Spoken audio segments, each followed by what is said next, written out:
The Cruel Landlord. Once there was a pious man lived in Syria. His name was Khudadost. Away from the city, he went to live in a cave in the countryside. He was patient and thankful. That was why he was contented with what he had by the grace of God. So he never extended his hand to anyone or at any door for help. The result was that even the most pious and divine men wanted to meet him. In short, Khudadost was a holy man. He knew very well that God sustains all. So he never begged to anybody and thanked God for whatever he got to eat and drink by his blessings. In his area, there also lived a cruel and proud landlord. He used to oppress the weak and suck the blood of the poor farmers. Not only this, but he also extracted unnecessary taxes and punished those disobeying him. All were afraid of him. Many even left their homes due to his cruelties.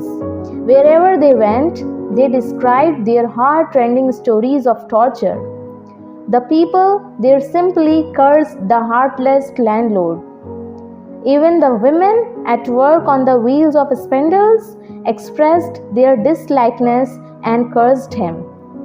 People in large numbers from the area and the other areas visited Khudadost, God-fearing man, for spiritual guidance and peaceful living. Whatever of the class of people, this pious man was kind and graceful to all. In spite of his piety, Khudadost considered himself sinful and humble because Allah dislikes pride and arrogance of a man, especially a religious one, who is proud of his piety.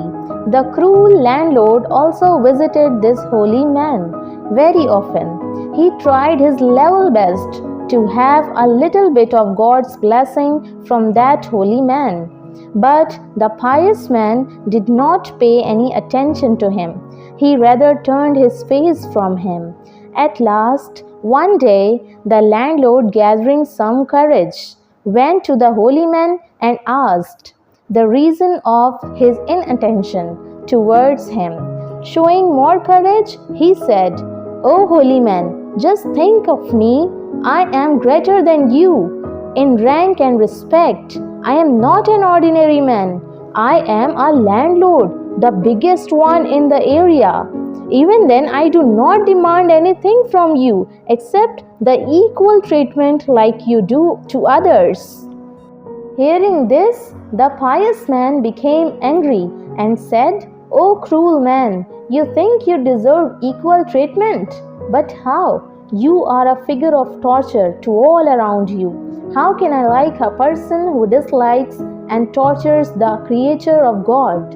Your misdeeds reached a point that people had no choice but to leave their homes and flee to other places, while you have no break of conscience and you are living a life of luxury. Finally, the pious man advised the landlord, "O unfortunate man, stop cruelties.